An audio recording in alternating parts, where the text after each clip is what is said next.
Red Hollow, Montana was supposed to be Clara Bennett's fresh start.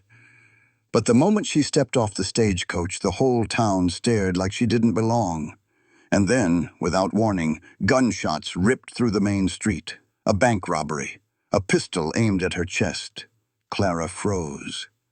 And a stranger yanked her into safety, taking a bullet meant for her, before vanishing without a name.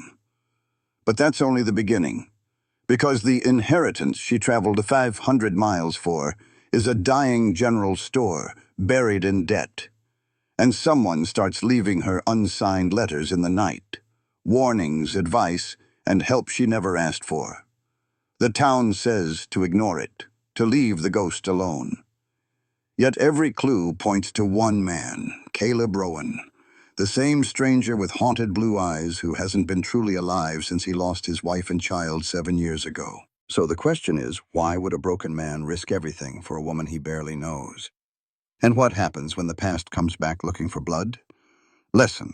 This story proves healing doesn't mean forgetting. It means choosing to live again, even when you're terrified. If you're ready for a love story built from grief, courage, and second chances, hit like, drop a comment with what you'd do in Clara's place, share this with someone who needs hope, and subscribe for more stories that stay with you. The stagecoach stopped in Red Hollow, Montana, a place that looked forgotten by just about everyone. The town had about 200 folks, and most looked like they were fixing to leave. The buildings were all slumped over, and the main street was nothing but dried mud. The driver announced it was the end of the line, which felt about right to Clara. She grabbed her bags, holding everything she owned in the world. Her inheritance was a general store from an uncle she barely knew. The cold Montana wind hit Clara the second she stepped off that coach. She was wearing a fine wool dress, perfect for Philadelphia, but all wrong for this rough place. The driver pointed her toward the hotel and her uncle's store, which he said was the only one with its windows still in one piece. Then he and the stagecoach were gone, leaving Clara all alone. She was the only woman on the street, and she could feel the eyes of every man on her. They watched from the shadows, making her feel completely out of place. She started walking, wishing she had just sold the store and stayed back east where she belonged. But it was too late for that. She was here now, in a town that felt as hard and unforgiving as the land around it. She stopped to rest her arms in front of the Red Hollow Savings and Loan, a squat building from 1872. Through the window, everything looked normal. And then, in a blink, it was not. 3 men with bandanas over their faces busted out of the bank carrying sacks of cash. One of them fired a pistol in the air and shouted for nobody to move. Clara froze right where she stood. She was terrified. One of the robbers turned and aimed his gun straight at her. Her mind screamed to run, but her legs would not listen. She was a perfect target. Suddenly, strong hands grabbed her and yanked her backward. She fell against a man's hard chest as they both crashed against the bank wall. Gunshots exploded right where she had been standing. The stranger used his own body to shield her completely. He wrapped one arm tight around her waist and pushed her head down against his shoulder. His voice was low and calm.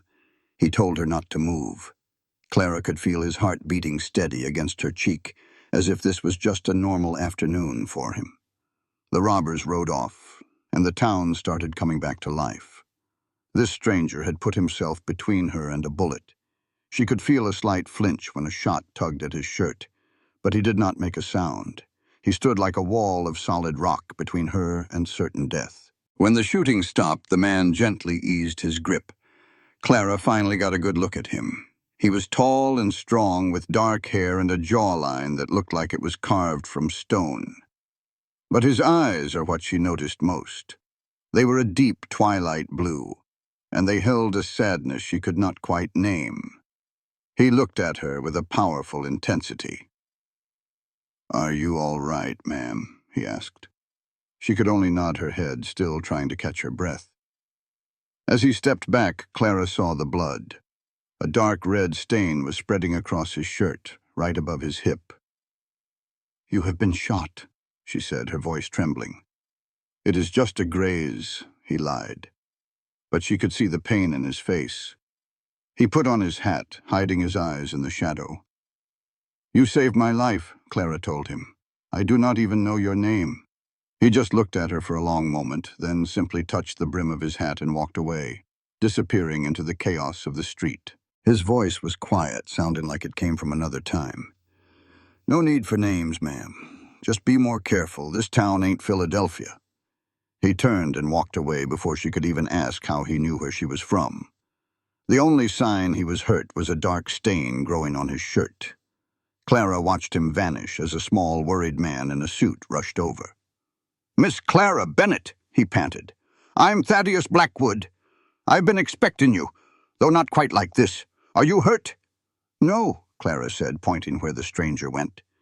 "He saved me. Took a bullet meant for me." Blackwood's face tightened.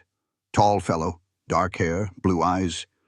"Ma'am, that could be any number of men passing through. Let's get you somewhere safe to discuss your uncle's estate." But Clara just stared at the trail of blood he'd left in the dust, thinking she'd come to Red Hollow for a new start, not to be welcomed by gunfire and saved by a ghost. Mr. Blackwood's office was small and smelled of paper and tobacco. Clara's hands still trembled from the shock of it all. "Before we talk business," she said, "the man who saved me, is there any way to find him? I need to thank him." Blackwood sighed. "Miss Bennett, some folks in Red Hollow prefer to keep to themselves. If he wanted thanks, he'd have stayed to get 'em. Best to let it be." Clara wanted to argue, but the look in his eyes stopped her. "Now," he said, opening a folder, "about your inheritance. Your uncle, George Bennett, passed away 6 weeks ago. He had no wife or children, so he named you his only heir. He explained that the estate was mainly a general store. Unfortunately, most of his savings had gone to settle in his debts." Clara's heart sank. She'd come all this way just to be broke and alone all over again. "Your uncle was a good man, but not much of a businessman," Blackwood explained. "He gave too much credit, and the store hasn't made a dime in over 2 years." Clara felt that old, familiar weight settle on her. It was the same feeling she had back in Philadelphia, always counting pennies and putting off bills. She'd traveled 1,500 miles to escape, only to land right back where she started. "So what should I do?" she asked. "Honestly, sell," Blackwood said gently. "I have a buyer ready. You could go back east with enough money to get by for a year or two. And if I stay, you'll work yourself to the bone for nothing," he warned. "This is a hard town." Clara looked at her calloused hands. She thought about the dreary life she'd left behind. Then she remembered the stranger's blue eyes, and how he'd risked his life for her without a second thought. In Philadelphia, nobody risked anything for anybody. "I'll stay," she said, her voice suddenly strong. Mr. Blackwood looked surprised, but then a flicker of respect crossed his face. "All right, Miss Bennett, but I should warn you, the store's in rough shape." "I understand," she said. "And Red Hollow can be tough on outsiders, especially a woman running a business alone." "I've handled tough before," Clara replied. Blackwood nodded slowly. "I believe you have." He arranged a room for her at the hotel for the night. "One more thing," he said, pulling a sealed envelope from his desk. "Your uncle left this for you. He wrote it 3 days before he passed." Clara took the letter, feeling the final weight of it in her hands. She knew she had to read it alone. In her small hotel room, Clara broke the seal. The letter read, "My dear Clara, if you're reading this, I'm gone and you're in Red Hollow wondering what I was thinking. Truth is, I should have done more for you years ago. The store isn't much, but it's yours, paid in full. That's more than most folks have. Sell it if you want. I wouldn't blame you. But if you stay, know that this is hard country. It'll either make you hard, or it'll break you. Find the good people here. Trust them, even when your pride tells you not to. And Clara, don't be like me. Don't wait until you're dying to start living. Your loving uncle, George." She read the letter 3 times. There were no tears, just a quiet determination. She looked out the window at the dark, dusty street. This was her inheritance, a dying store in a dying town. And it was all hers. She was stuck in a dying town at the edge of nowhere, but her hand felt the cold window pane. Out in that darkness was a man with a bullet in him, a wound he took just to save her. A complete stranger who asked for nothing and vanished without a name. Her uncle's words echoed in her mind. Don't wait until you're dying to start living.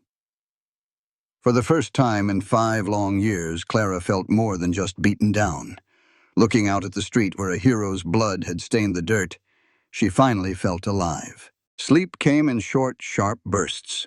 Every creak of the floorboards, every voice from downstairs had her sitting bolt upright. Back in Philadelphia, the city's noise was a constant hum. But this place sounded wild and untamed. At first light, she washed her face in cold water. She put on her plainest dress, a dark blue cotton that felt like armor. The woman in the mirror was the same as always, plain, with tired gray eyes and hair pulled back tight. Down in the dining room, Mrs. McGinty served up a breakfast that could stop a clock and coffee that could peel paint. You must be the Bennett girl, she said, her eyes sharp. George's niece. Heard about the bank robbery. A real shame for your first day. Mrs. McGinty leaned in closer. Heard Caleb Rowan took a bullet pulling some fool girl from the east out of the crossfire. Clara froze. Caleb Rowan? So that was his name. Is he all right? I have to thank him. He'll live, Mrs. McGinty grunted. It takes more than that to put Caleb down. As for thanking him, I wouldn't. He's got a place a couple of hours north of here, but he keeps to himself. He did what he did because it was the right thing to do, not for thanks. Best to just let it be. But Clara couldn't let it be. He took a bullet meant for me. The woman just shrugged. He's taken them before. The general store was her inheritance, and it was a ruin. The sign was peeling, the front window was caked in dirt, and the door had to be forced open. Inside, a thick layer of dust covered everything. The shelves were bare or sagging, and the air stank of mildew and failure. This was what her uncle left her. Mr. Blackwood, the lawyer, showed her the living quarters upstairs, which were just as bad. 2 small rooms, a broken stove, and a privy out back. She walked through the mess, her boots leaving tracks in the dust. A mouse darted past her feet. This was her new home. Mr. Blackwood cleared his throat. Miss Bennett, it is not too late. I have a buyer who is still interested. You could walk away with enough money to get a fresh start. How much? Clara asked, her voice barely a whisper. $300. It was enough to get her back to Philadelphia, back to a life of just getting by. She thought of her uncle's letter. She thought of Caleb Rowan's bravery. She thought of the long, gray years ahead if she ran away. No, she said, her chin held high. The store is mine. I am staying. Mr. Blackwood sighed. Then you are either a very brave woman or a very foolish one. Time will tell. Running a store out on the frontier ain't like back east. You got cowboys and miners, fellas who aren't used to a woman telling them what's what. That's what the old banker Blackwood told Clara. But this dusty, broken-down shop was all she had left. She rolled up her sleeves, ready to fight for her place. As she wrestled a busted crate, a knock came at the door. It was a woman with a kind, weathered face. I'm Sarah Pritchard, she said, her eyes taken in the mess. Heard you'd arrived. Heard about what happened at the bank, too. Sarah's gaze was steady. Folks say Caleb Rowan saved your life. Clara's hands tightened. News travels fast around here. It's a small town, Sarah said with a slight smile. I came to give you some friendly advice. Caleb Rowan is not a man you should get tangled up with. Clara felt a spark of defiance. He took a bullet for her, after all. He had his reasons, Sarah said gently, and they weren't about courting you. 7 years ago, Caleb lost his wife and baby girl to cholera. He was away on a cattle drive. Came home to find them gone. It just broke him. That awful news hung in the dusty air. Sarah explained how Caleb sold off nearly everything and shut himself away from the world. He saved you because deep down, that's the kind of man he is. But the best way to thank him is to leave him be. Clara wanted to argue, but Sarah's gentle plea made her pause. "Now, I came to invite you to supper tonight at my boarding house. You shouldn't be alone." The unexpected kindness was a relief. As Sarah left, Clara couldn't stop thinking about the man with the haunted blue eyes. A man so lost in grief he'd spent 7 years hiding from the world. She knew about loss. Her own parents were taken by a fever when she was just 9. She understood being alone, but she couldn't imagine a pain as deep as Caleb's. Maybe Sarah was right. Maybe leaving him alone was the only kindness she could offer. But that didn't stop her from wondering if his wound was healing, or if anyone was out there making sure he was all right. It didn't stop her from wanting to see those sad blue eyes just one more time. After a long afternoon of cleaning, Clara walked over to Sarah's boarding house as the sun set. The place glowed with warm light and smelled of roasted meat and fresh bread. Inside, a long table was surrounded by the women of Red Hollow, their faces full of friendly curiosity. Sarah introduced her around to the blacksmith's wife, the schoolteacher, and others. As they ate, the questions came. They were sizing her up, seeing if she had the grit to make it out here. Then a young woman named Emma spoke up. "Is it true Mr. Rowan got shot saving you?" she asked. "Yes," Clara answered softly. "He just appeared and shielded me." The schoolteacher, Alice, nodded. "That sounds like Caleb. He doesn't say much, but he acts when it counts." Alice had known him before the tragedy. She spoke of his wife, Mary, who was always kind and funny, and their little girl, Rebecca, who was the sweetest thing you ever saw. The table grew quiet, the 7-year-old memory still fresh. "When Caleb came home to find them gone," one woman said, "I've never seen a man so broken." Sarah added sadly, "He lives, but I'm not sure he's alive anymore." Clara listened, thinking about the difference between just surviving and truly living. That evening, a kind woman named Sarah walked Clara back to the store under a sky full of stars. Before she left, Sarah warned her again about Caleb. "He is a broken man," she said. "Getting close to him only brings more pain." Alone in her uncle's dusty rooms, Clara read his letter one more time by lamplight. Don't wait until you're dying to start living. She had made her choice. She was going to fight for this place. As she lay in the dark, she could not stop thinking of the man with the haunted blue eyes who had saved her. Everyone told her to stay away, but she had a feeling their story was just beginning. The next morning, an envelope was waiting under her door. Her name, Miss Bennet, was written on it in a strong, steady hand. Inside, a note gave her some plain, simple advice. It told her the roof leak was in the back corner, and that she needed to patch it before the next rain. It said to stuff steel wool in the gaps by the stove to stop the mice. The note also mentioned her uncle's supplier contacts were in a lockbox.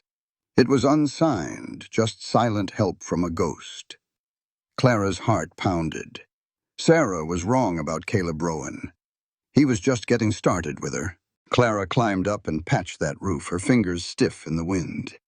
Back down in the store, folks were already waiting for tobacco and lamp oil. A woman named Mrs. Foster noted that her uncle always had peppermint sticks for the children. Clara promised to order some, and the woman's face softened a bit, saying, "At least you are trying." Later, Clara found the lockbox right where the note said. It was full of papers that showed how her uncle's business had been slowly choked by debt. That night, a second letter appeared. It warned her not to use her uncle's old supplier who overcharged. It said to pay cash with a new one, which meant she'd have to sell something valuable. Then she saw the ledger. Her uncle had let folks run up some serious tabs. Tom Brewster owed $43 from 2 years back. The Halversons owed $67. The Morrison Ranch was in the hole for $112. Her uncle had a heart of gold, but it was a poor way to run a business. Clara knew what she had to do. She found Tom Brewster in his barn, a lean man with wary eyes. When she explained he owed $43, he just stared. "George never pressed nobody," he said. "Well, George is gone," Clara said, her voice steadier than she felt. And I can't run a store on goodwill. Brewster's face hardened. Last year was rough. I'm barely feeding my family as it is. You can't get blood from a stone, ma'am. Clara looked at the hardscrabble farm and felt her resolve crumble. Her uncle had seen a man in need. She couldn't be any different. Just forget the debt, she said softly. But from now on, it's cash only. It was the same story everywhere she went. A sick horse, a big family, a long drought. By sundown, she had forgiven nearly $200 in debt and collected nothing. She felt like a fool, just like her uncle. Later that night, a letter appeared. It told her she'd done the right thing, that those debts were dust in the wind. It said to earn goodwill, not chase ghosts. For cash, it suggested she sell her uncle's silver pocket watch in Helena. It was in his lockbox and worth about $60. He would have wanted her to survive. Clara found the beautiful watch right where the letter said. It felt heavy with memories. After setting it aside for the trip, she wrote a note of her own and left it on the counter. "Thank you," she wrote. "But who are you? And why are you helping me?" The reply was waiting the next morning. It said he wanted nothing in return, and that he was helping because she needed it. He wrote that he couldn't show himself and that she should just accept the help for what it was. The words were plain and direct. Clara felt a sting of frustration, but she also started to understand. This man had lost his own family. Keeping a distance was how he protected what was left of his heart. Still, she remembered the man with the kind blue eyes who had saved her. She wanted more than just letters in the dark. Over the next week, the letters kept coming. They were a lifeline, teaching her the ways of the town and the business. Slowly, things started to turn around. She sold the watch and bought fresh supplies. She cleaned the place up until it shined. She got to know her customers, and the women of Red Hollow started to warm up to her. One evening, Alice Murphy was helping her with the books. "You're doing real well, Clara," Alice said. "Better than George ever did. He didn't have the stomach for business." "I've had some help," Clara admitted, feeling she could trust her.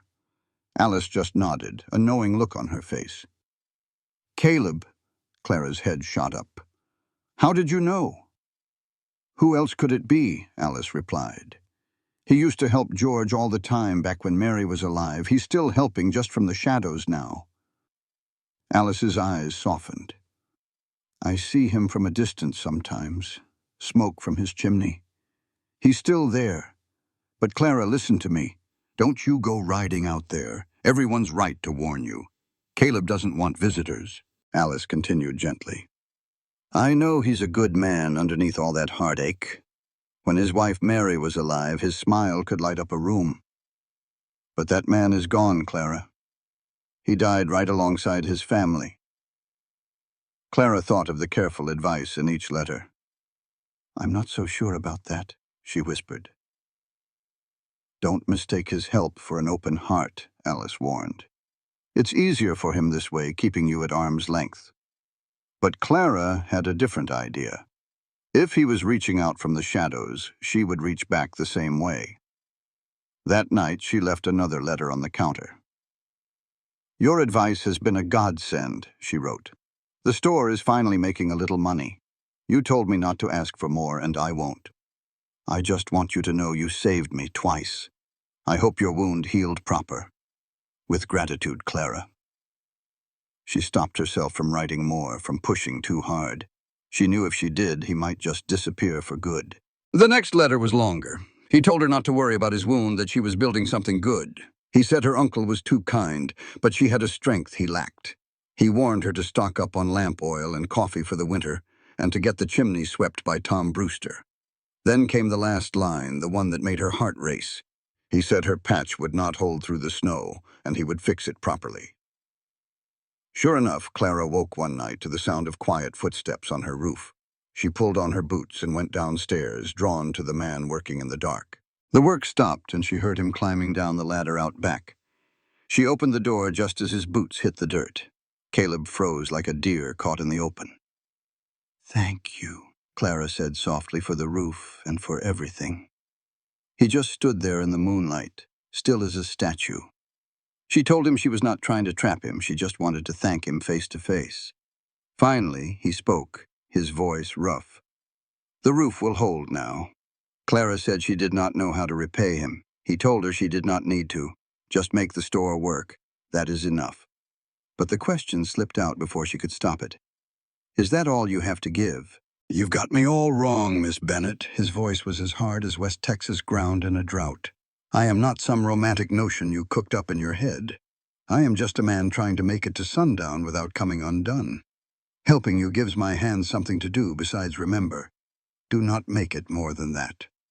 His words should have stung, but underneath them Clara heard the sound of a man trapped and afraid. "I am not trying to save you," she said, her own voice low. "I am just trying to know you. You can't." He turned from her, a shadow against the dark. "The letters and the advice will continue. But this right here, this talking in the night, it stops. If you have questions, write them down, but do not wait up for me again." He melted into the night, and soon all she heard were hoofbeats fading away. He was not an empty man. He was a man in a whole world of hurt. He had built walls around his heart, and Clara knew what that was like. She had built them too. The only difference was she was finally ready to tear hers down. The next morning a letter lay under her door. His handwriting was plain and clear. "I was too harsh. You need to understand. 7 years ago, I lost everything, my wife, Mary, and my daughter, Rebecca. I was on a cattle drive. I came home to nothing but 2 fresh graves and a terrible silence. The folks in town think I am broken, and maybe they are right, but this brokenness is all I have left of my girls. If I let it heal, it feels like I am betraying them, like saying they did not matter. I live with their ghosts, and I help from a distance because getting close means losing more, and I can't survive that again. You are a good person, Clara.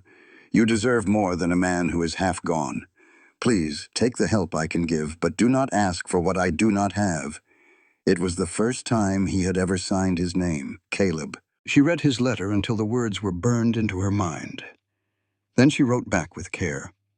"Caleb, I lost my parents to a fever when I was 9. I spent 14 years being strong and brave and completely alone. But just surviving is not the same as living. I am not asking you to forget Mary and Rebecca. I am saying that helping me would honor them, because I think they would want you to truly live. You are saving my business. Maybe it is time to let someone help save you. I will be in the store."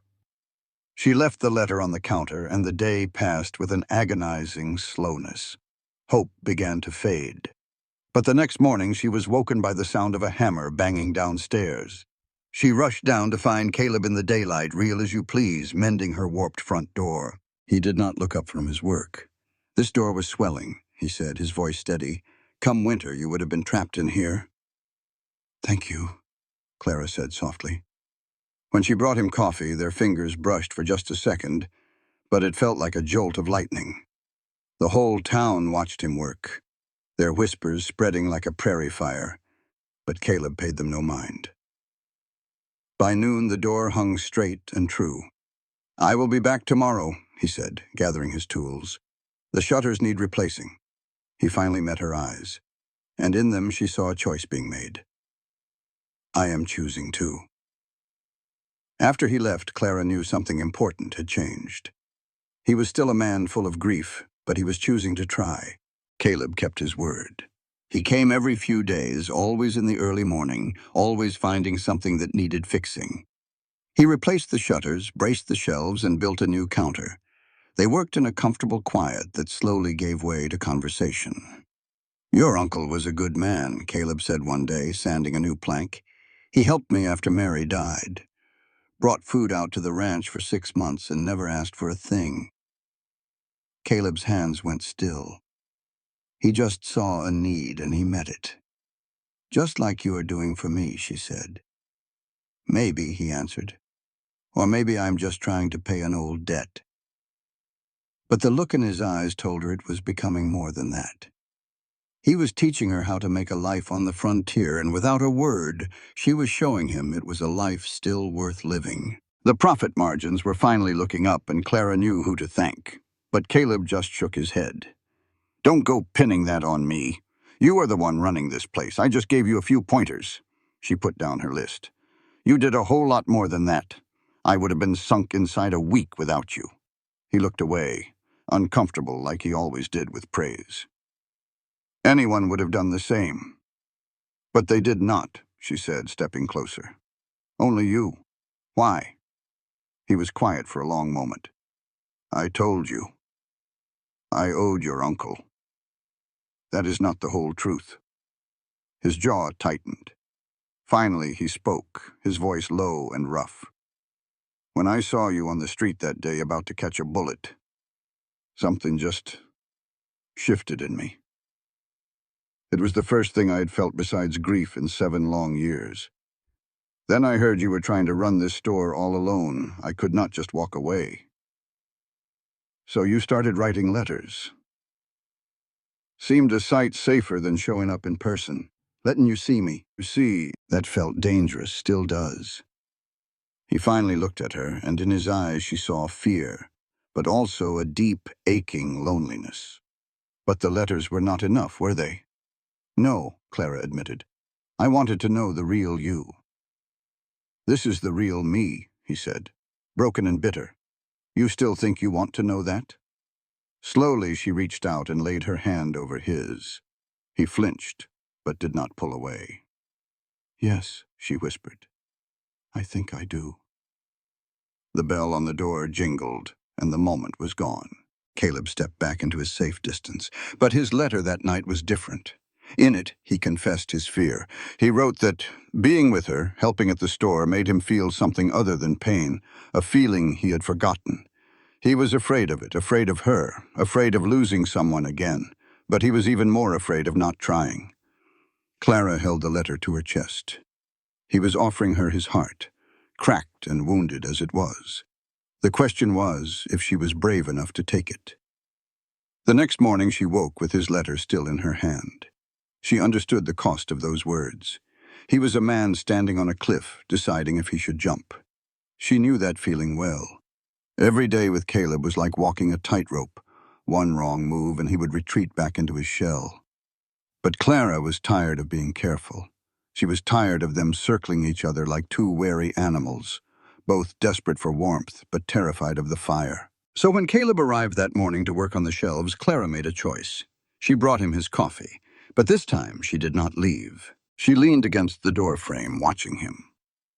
"I got your letter," she said softly. His hands stopped moving. He did not look at her.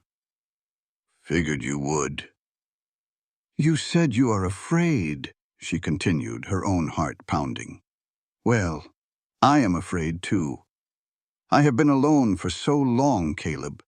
Then you saved my life, and you kept saving it with those letters. And now I am just as terrified as you are." He finally turned to face her, his blue eyes searching hers. "Terrified of what?" "Of letting someone in," she whispered. "You are not the only one who is broken, you know. Maybe we are both just broken people trying to figure out how to be whole again." Caleb set down his tools and took a step toward her. "Clara, I do not know if I can be what you need. I am a man who talks to ghosts and lives in the past." "Your hands are not shaking now," she pointed out. He looked down, surprised. "No, I guess they are not." "I think you are stronger than you believe," she said, closing the distance between them. "You survive the worst thing a person can. That is not broken, Caleb. That is the opposite of broken." "You do not understand," he said, his voice raw. "When my Mary and my Rebecca died, I wanted to die too. The only thing that stopped me was knowing Mary would have called me a coward." Clara's throat felt tight. "I am glad you did not." "Are you?" he asked. "Because you would be signing up for a man who is not always sure he wants to be alive." "I am not asking you to be whole," Clara said, now standing close enough to feel his warmth. "I am just asking you to try. With me, one day at a time." Caleb stared at her, a war of fear and hope playing out on his face.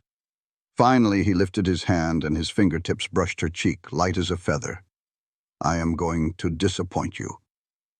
"Probably," she agreed, leaning into his touch. And I will probably disappoint you too. But we can try anyway. I do not remember how, he whispered. Then we will figure it out together. For a second, she thought he would kiss her. He leaned closer, and then a customer's voice called from the front of the store, shattering the spell. Caleb pulled his hand away. You should go, he said, his voice flat. Handle your customer. Clara wanted to argue, but she knew pushing Caleb would only make him run. She nodded and went to help Mrs. Thornton, who was looking for thread. Was that Caleb Rowan's voice I heard back there? Mrs. Thornton asked, her eyes full of curiosity. Her daughter Emma craned her neck to see. I have never seen him up close. Mama says he used to be handsome before. Emma, Mrs. Thornton scolded. That is rude. He is still a person deserving of respect, Clara said, her voice firm. And yes, he is helping me with some repairs. But Mrs. Thornton's knowing look told Clara she did not believe that was all. When they left, Clara went back to the storage room. Caleb was packing up his tools. You are leaving? Her heart sank. I need to check on the ranch, he said, avoiding her gaze. I will be back tomorrow to finish the shelves. Caleb, do not. He finally met her eyes, his expression bleak. Do not make this more than it is, Clara. I am helping with the store, that is all. That is... The words were a slap, but she held her ground. That is not all, and you know it. Then maybe it should be, he said, hefting his tool bag. He was gone before she could say another word. The back door slammed shut, a sound that hit Clara right in the chest. Loving Caleb Rowan was a constant dance, 2 steps forward and 3 steps back. She had traveled 500 miles and staked her whole life on a dying town, refusing to give up. So she could be patient while he wrestled with his ghosts, praying he would come back to her. But after 4 days with no word, a real panic started to set in. Had she finally scared him off for good? She poured everything into her work, and the store was finally thriving. The town was even starting to feel like home. But it all felt hollow without Caleb. On the 5th morning, she found a heavy wrapped package at her door. Inside was an old leather book titled Practical Business Management for Western Merchants. A note was tucked inside. It was from Caleb, and the book had belonged to his wife, Mary. The note explained everything. The book was his late wife, Mary's, the one she used to run the ranch accounts. He said she was better with numbers, better with everything. For 7 years, he could not even look at it because it brought back too much pain. But he finally read her notes in the margins and realized Mary would want it to be used to help someone like Clara. He admitted that running is just what he does when he gets close to something good. But running from her felt worse than the fear of staying. He said he was trying, and that he would be by that afternoon to finish the shelves, if she would still have him. Clara hugged the book to her chest, tears rolling down her cheeks. He was trusting her with his memories, showing her that moving on did not mean forgetting.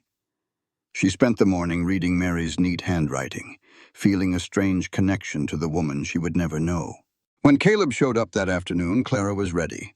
She had made fresh coffee and written a short note back to him. He read it right there in the doorway. It said she understood his need to run, but she was not going anywhere. She was not trying to replace Mary, but maybe there was room for them both in his life. Caleb carefully folded the note and put it in his shirt pocket right over his heart. He closed the distance between them and pulled her into a hug. He held on to her like she was the only thing keeping him standing. Clara felt him tremble as 7 years of grief and loneliness finally started to pour out. I'm terrified, he whispered into her hair. I know, she said back. If I lose you, you will not, she promised. You cannot promise that, he said, pulling back to look at her. No, Clara admitted, but I can promise to fight for us, just as hard as I fought for this store. Why, he asked. Why fight for a broken man like me? Because you are worth fighting for, she said, covering his hands with hers. And because you make me feel alive. He kissed her then, a soft and careful kiss full of hope and fear. When they finally pulled apart, he rested his forehead against hers. I do not know how to do this, he said. Neither do I, she answered. "We will just have to figure it out together." A small sound, almost a laugh, escaped him. "Together," he said. "That is a terrifying word." "The best things usually are," she whispered. Over the next couple of weeks, things began to change. Caleb kept coming to the store to work, but now Clara worked beside him. He started sharing stories about his life before, and she told him about her past as a seamstress in Philadelphia. She told him she made beautiful dresses for women who looked right through her, and she hated every minute of being invisible.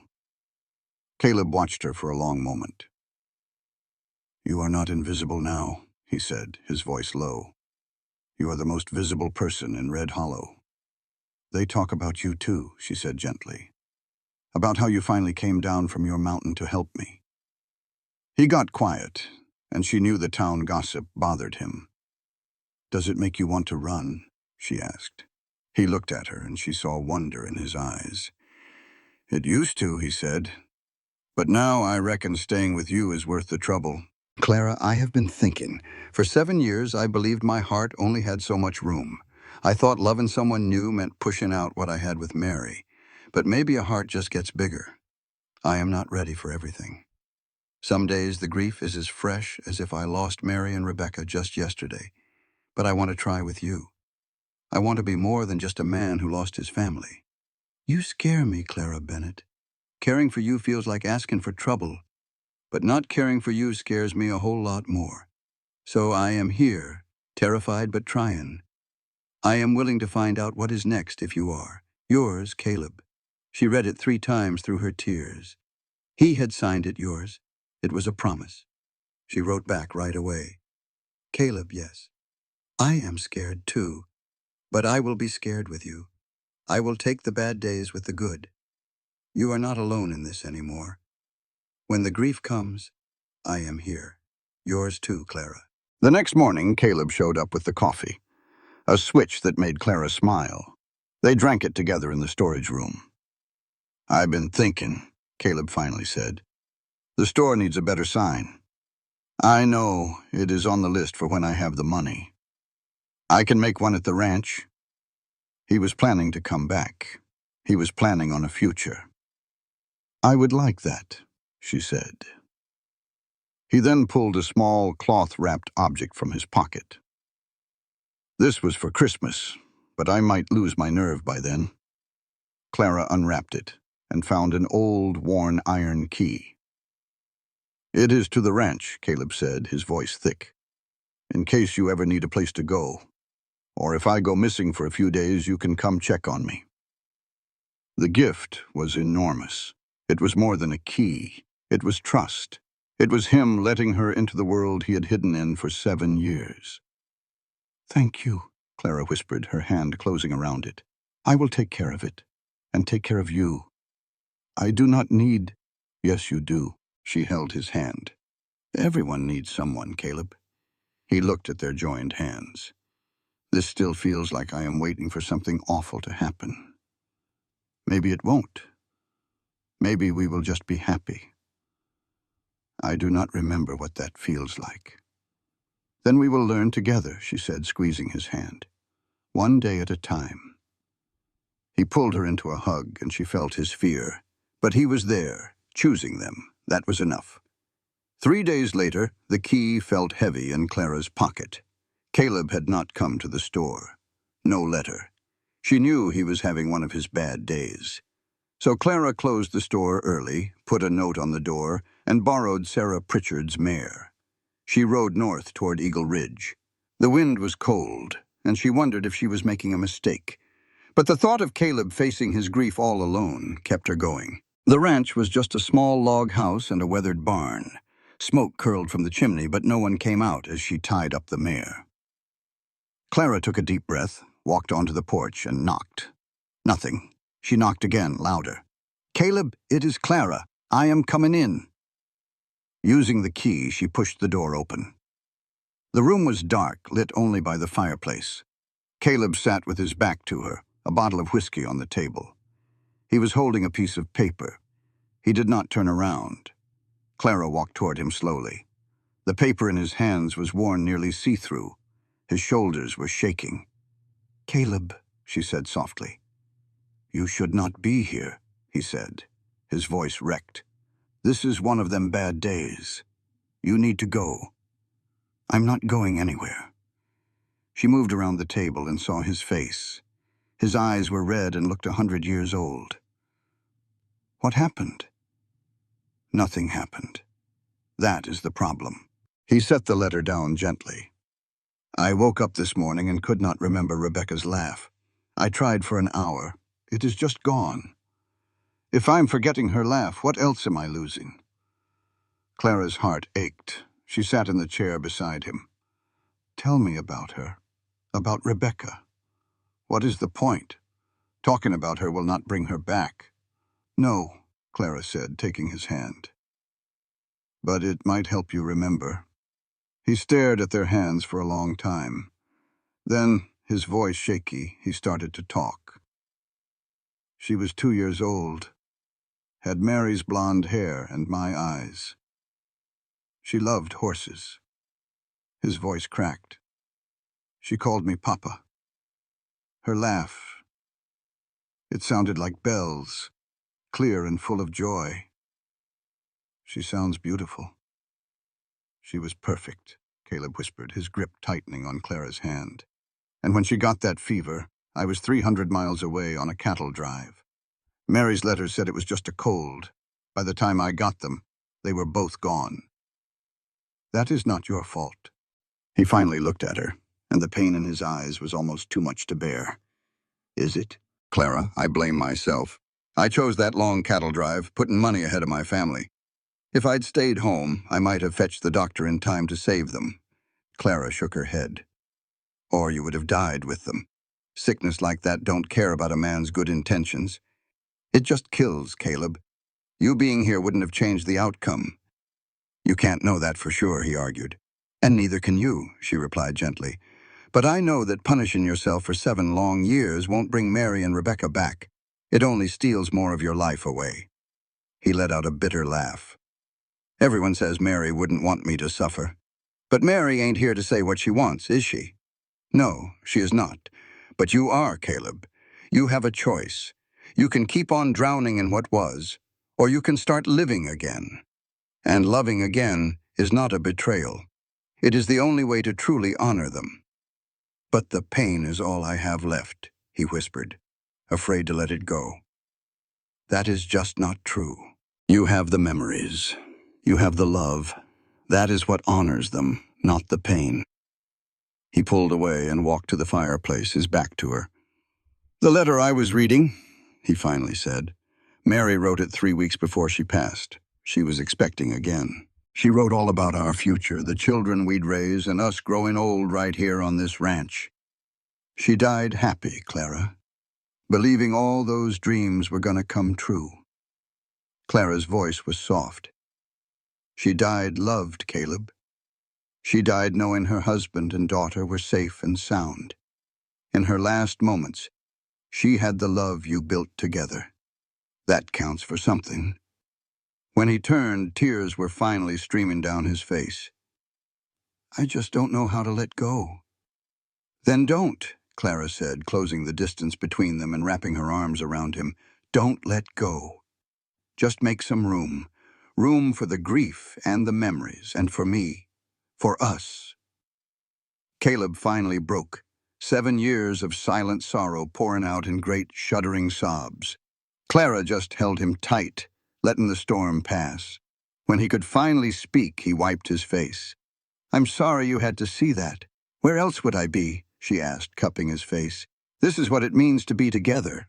We share the good days and the bad. Today was a bad one, and I'm still right here." "Why?" he asked, his voice barely a whisper. "Why would you want me?" "Because underneath all this sadness, you are a good and kind man who helps strangers and builds shelves for a woman he hardly knows. And because when you look at me, I feel like I am finally seen. You are worth fighting for, Caleb Rowan, even if you don't believe it yourself." He kissed her then, a kiss full of gratitude and heartache.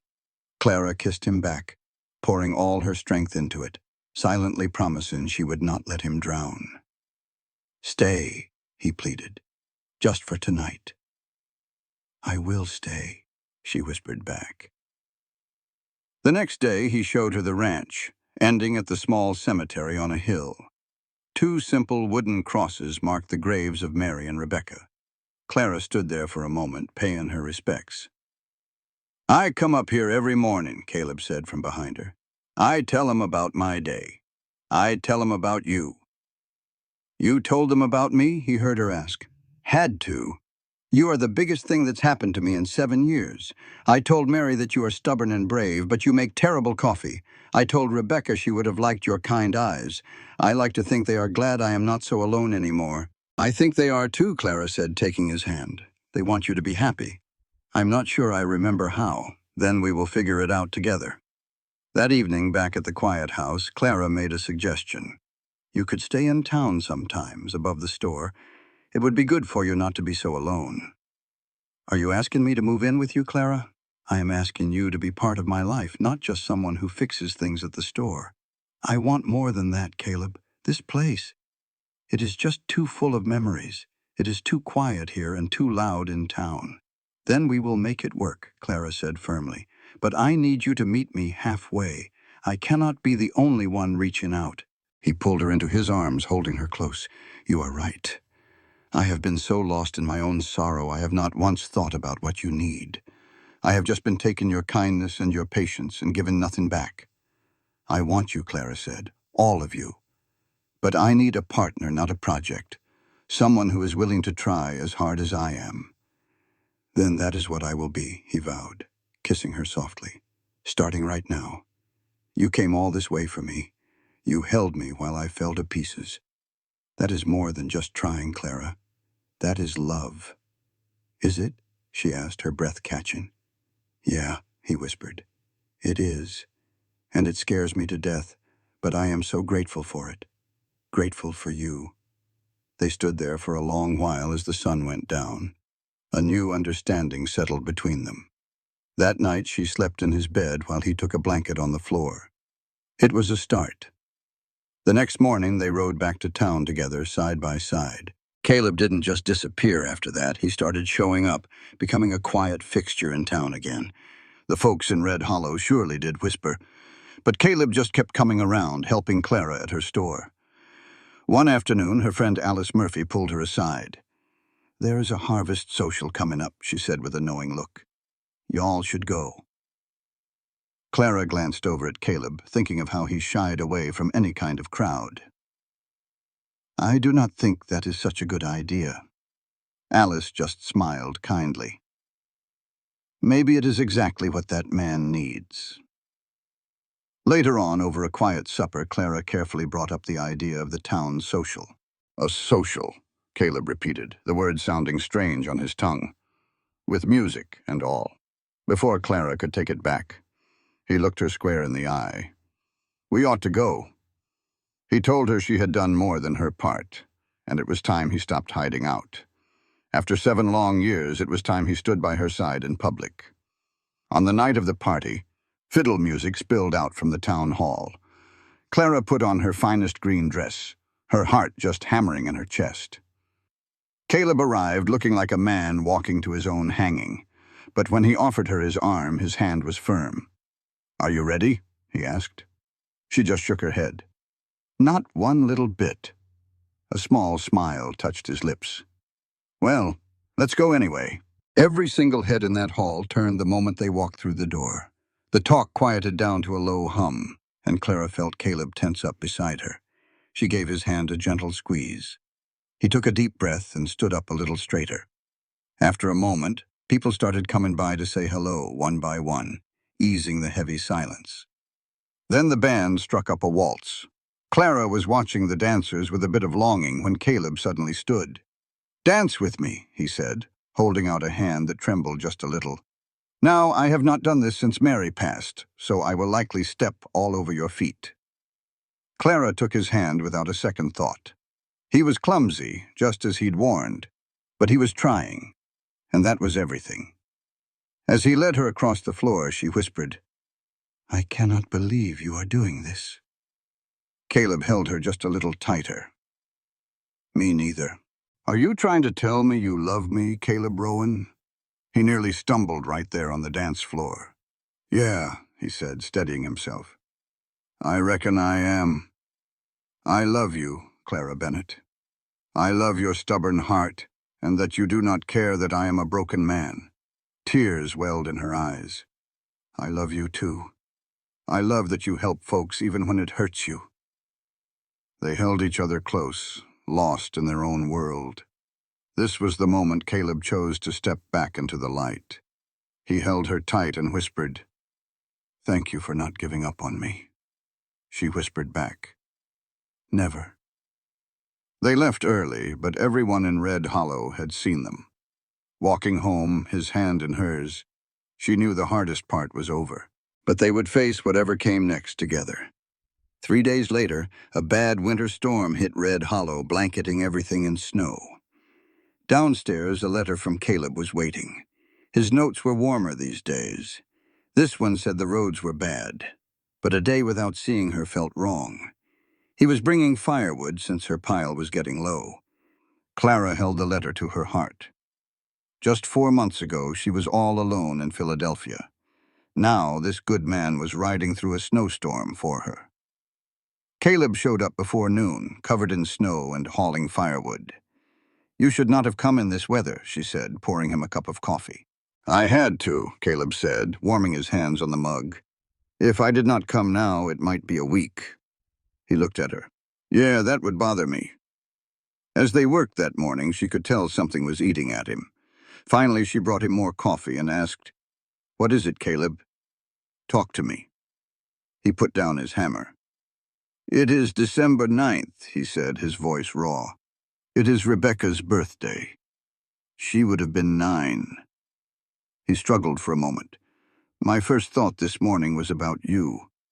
And then I remembered, and I felt so guilty. Like I am betraying her memory by being happy." Clara's heart broke for him. She took his hands. "Oh, Caleb, you are not betraying her. She was your little girl. She would want you to be happy. She was just 2 years old, you know. All she ever wanted was peppermint sticks and ponies, and for me to tell her a story before bed." Caleb's hands gripped Clara's tighter. "It feels like I'm forgetting her, Clara. She's just fading away. Now that I have you, I'm happy, but it feels like a betrayal to her. You are not forgetting her. You are just making a new space to keep her memory." Clara wrapped her arms around him. "A heart is not a thing that runs out of room. It made space for me, but that did not take away the space for Rebecca. Then why does it hurt like it does? Because grief is a liar. It tells you that moving on means leaving the past behind." Clara looked him square in the eye. "Tell me what you would have done for her birthday." Caleb thought for a moment. "Mary would have baked a chocolate cake. We would have bought her something to do with horses. Then at night we would have talked about how fast our little girl was growing up." "Then let us honor that," Clara said, squeezing his hand. "Let us close up the store and go remember her, not mourn her. Remember the joy she brought into this world. That matters, Caleb. That is worth everything." Finally, he gave a slow nod. "All right, what are you thinking?" They shut the store down at noon. They walked through the fresh snow up to the little cemetery on the hill. Rebecca's grave was covered in a peaceful white blanket. Caleb knelt, gently brushing the snow from the small wooden cross. "Hey there, baby girl," he whispered, his voice thick. "Happy birthday. You would be 9 years old today. I brought somebody special to meet you. Her name is Clara. I think you would have liked her a whole lot. You would have told her all about your imaginary horses." Tears fell down Clara's face as she listened.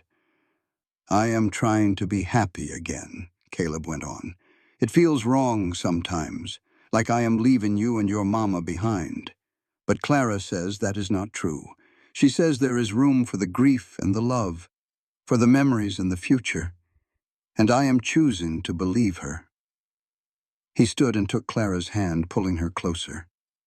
"Rebecca," Clara said softly, "I never had the chance to meet you. But I hear all about your laugh and your love for horses. I promise to take good care of your daddy. I will love him, and I will never try to take your mother's place." Caleb's hand tightened on hers. When she looked up, she saw tears on his face, but underneath the sadness, she saw a little bit of peace. They walked back to town in a comfortable silence. Instead of going back to work, Caleb led Clara upstairs. He pulled her into his arms and just held her tight. "Thank you," he whispered, "for not making me choose between what was and what will be." "You never have to choose," Clara whispered back. "You can have them both." That night, Caleb stayed. They lay in her bed, still dressed, and they talked for hours. He told her about growing up in Kentucky and about meeting Mary. He spoke of the moment he first held his daughter, Rebecca, and felt a love so big he did not know it was possible.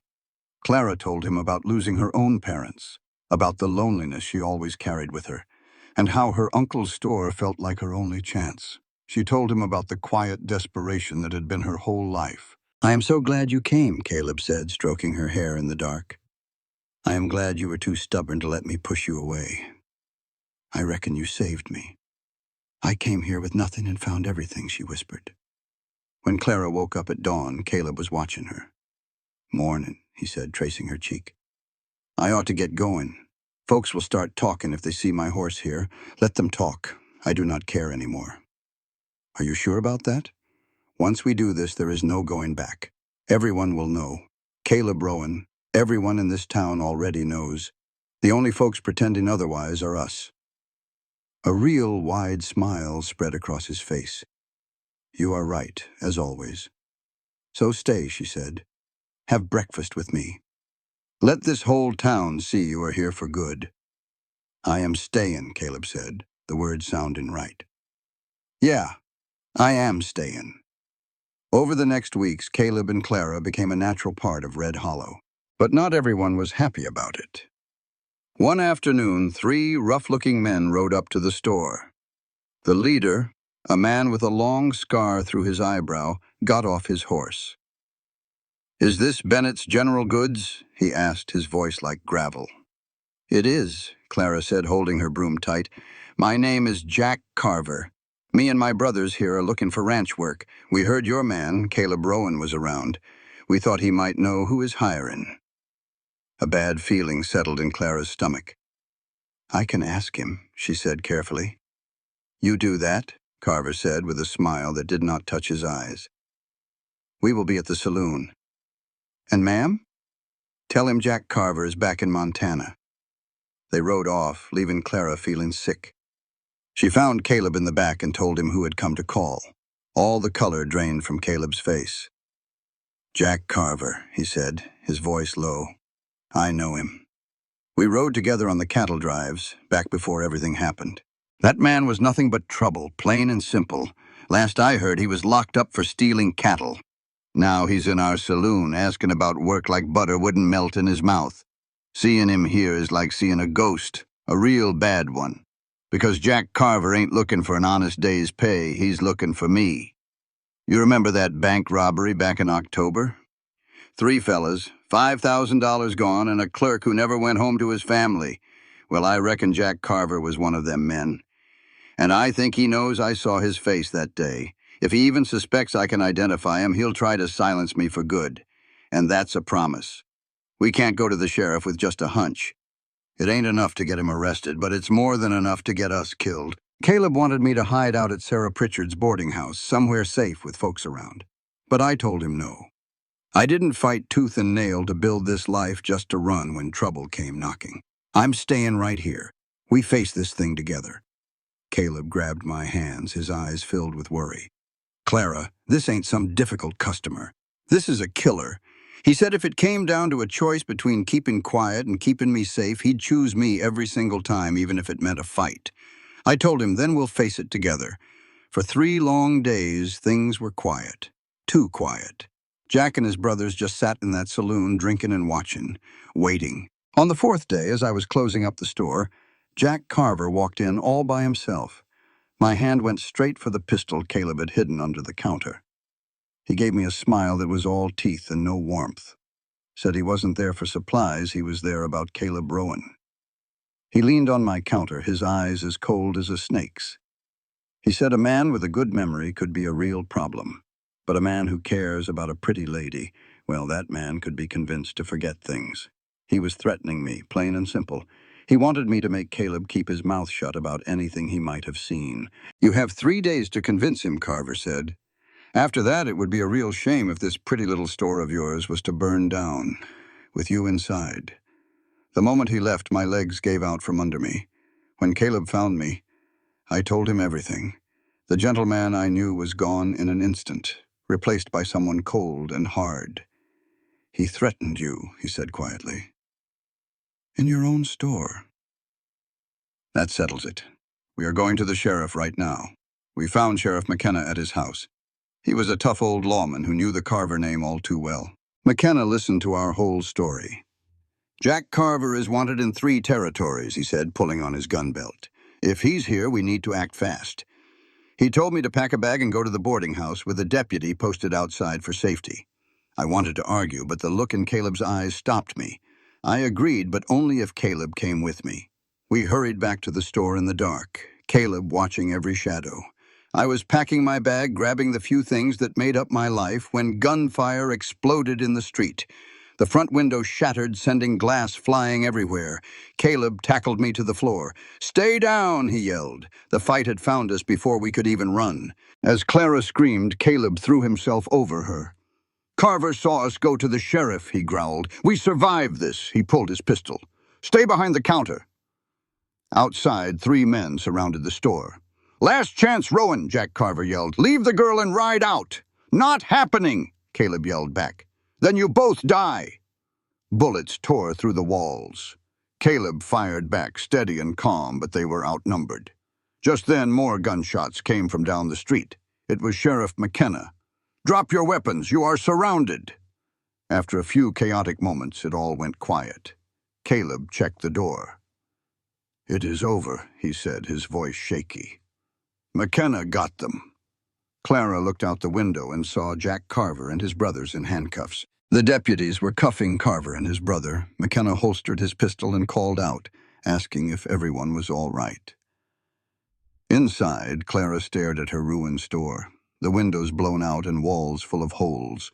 All her hard work felt like it was gone in a flash. Caleb came up behind her, holding her tight. He promised they would fix every last bit of it. He told her she was worth fighting for, worth everything, because he loved her.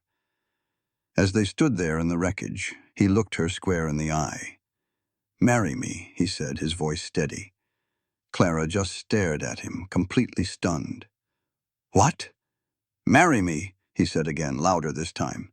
"I know this ain't romantic, proposing in a shot-up general store," he said. "But tonight, I almost lost you. All I could think about was how I wanted a whole lifetime with you." Clara finally had tears streaming down her face, but she was smiling. "Yes," she whispered. "Of course, yes."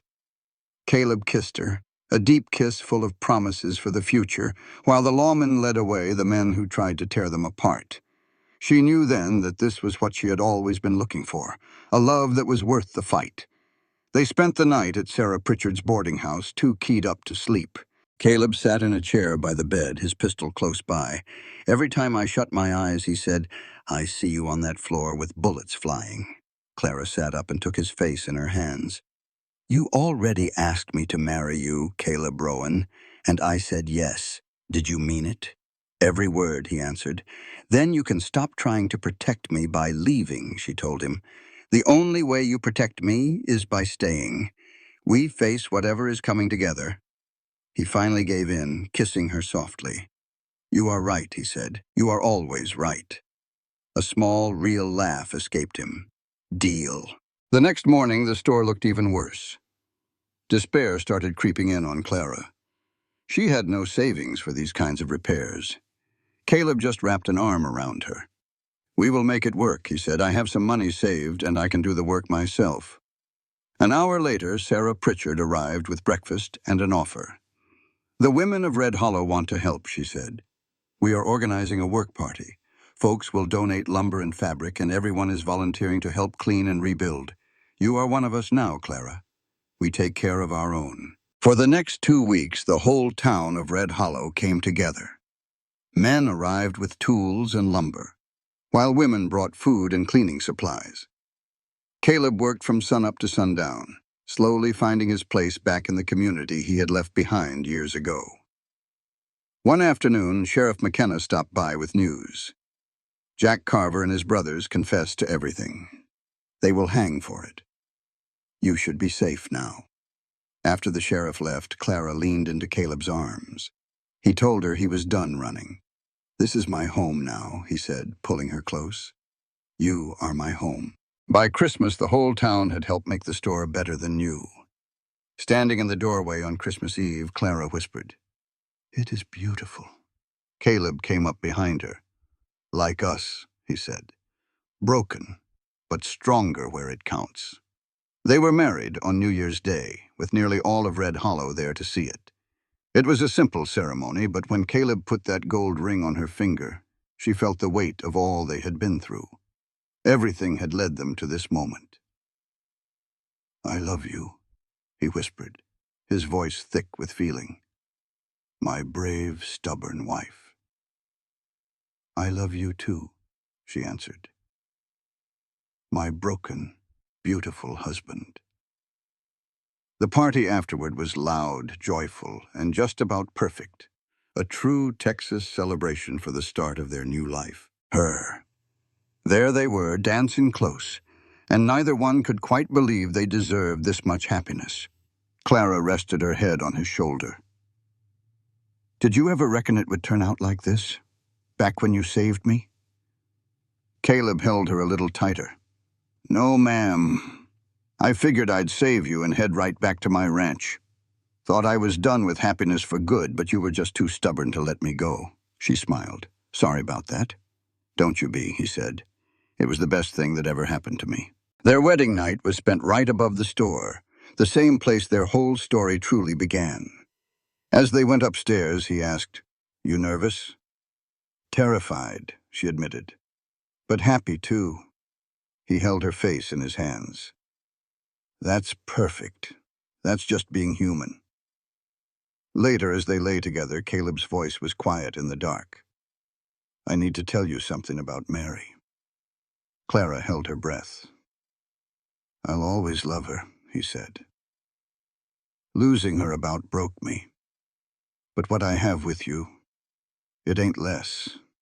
It's just different. We found each other when we were already broken. We chose each other, knowing the risks." Clara nodded.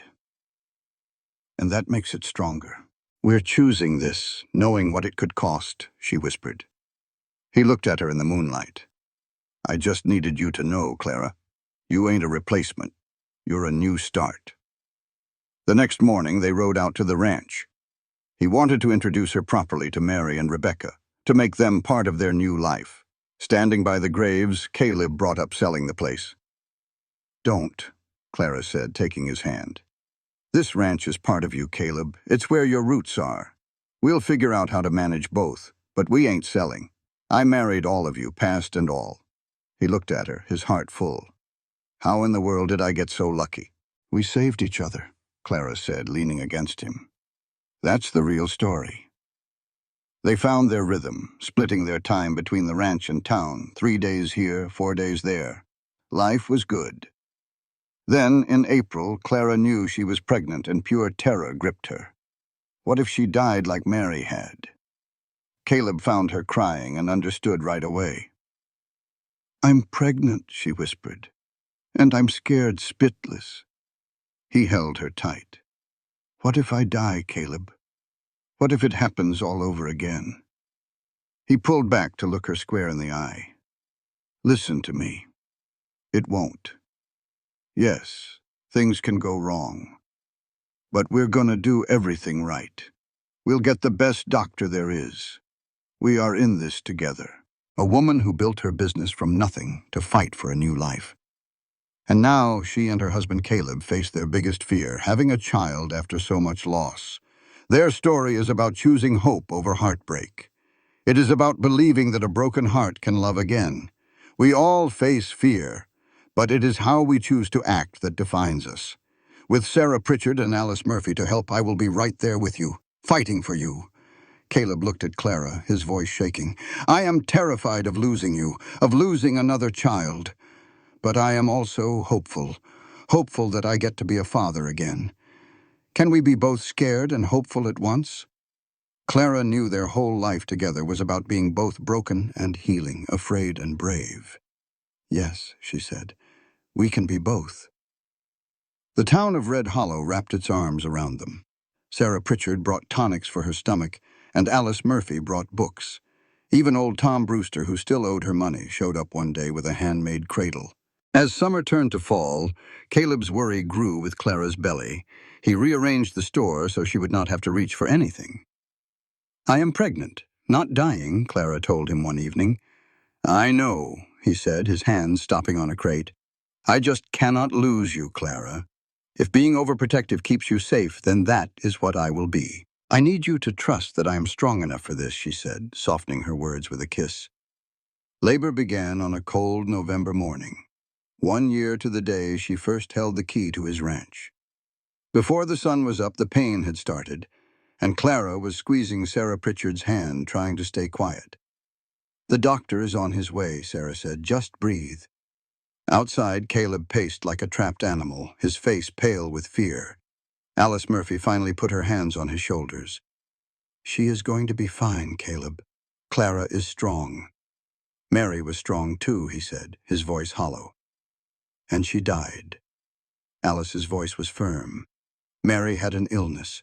Clara does not. This is different." But it was hard to trust when he heard Clara's screams. Hours crawled by with no change. When the doctor's face grew serious, Caleb could not stay outside any longer. He pushed into the room and went straight to her side.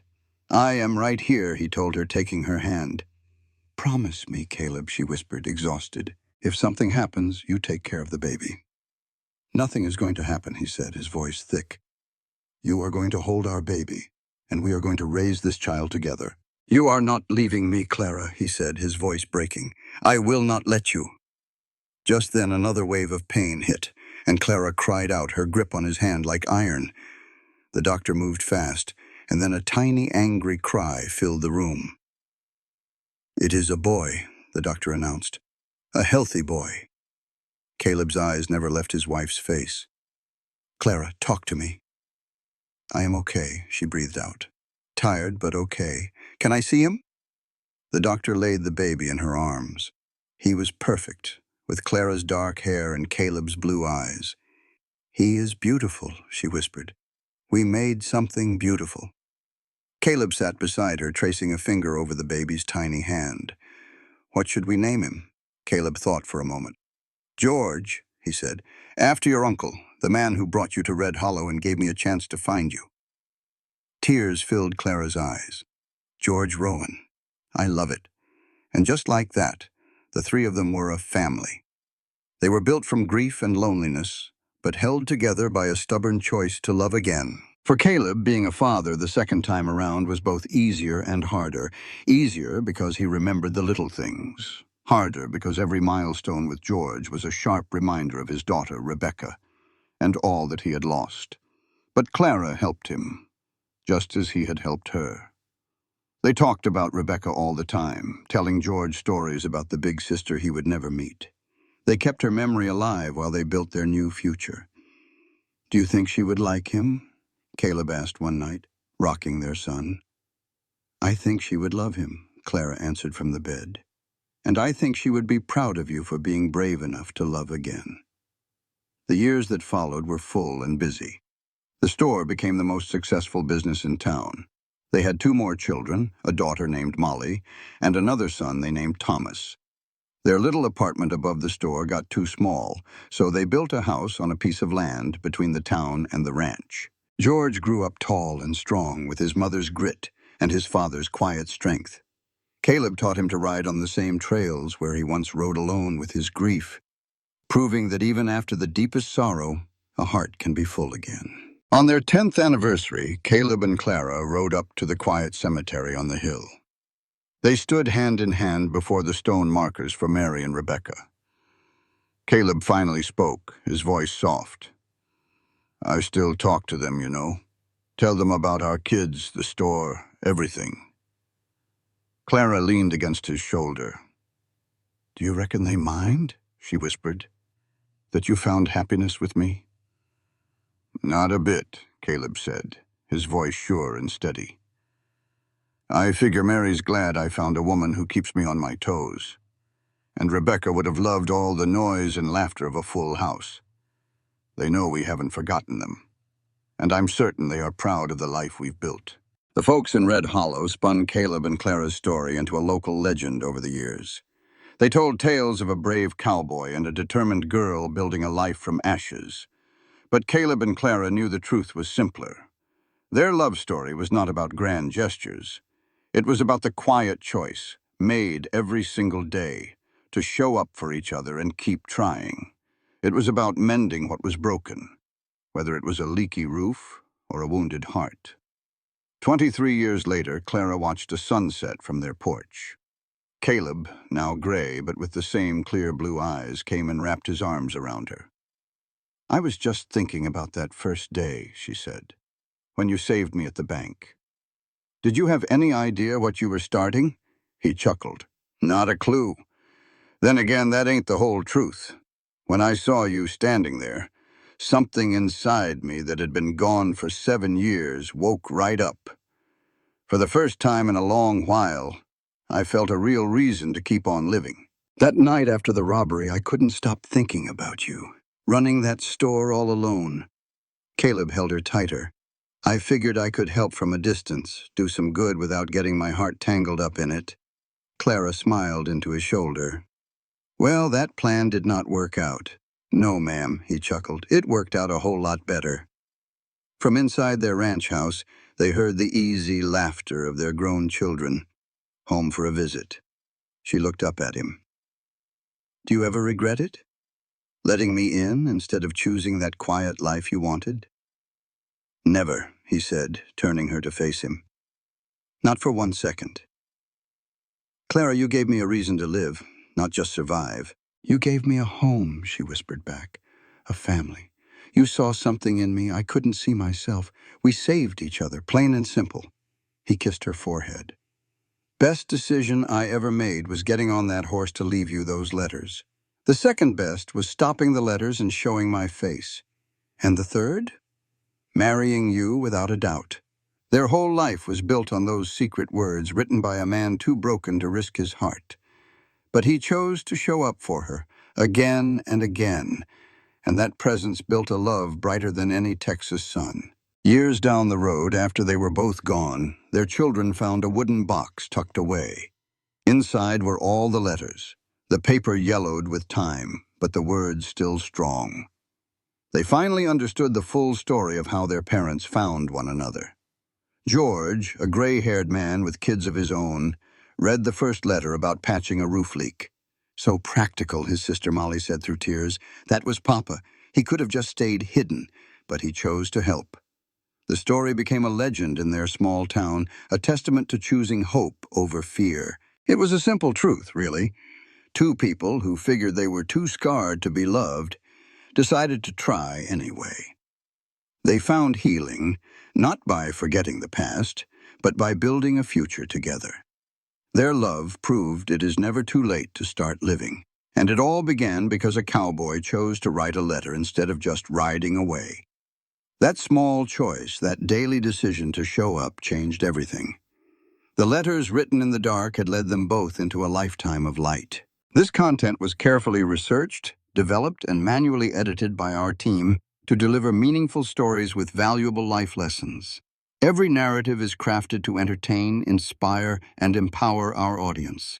We believe that great stories can change lives, and we are committed to bringing you content that matters. Thank you for being part of our community.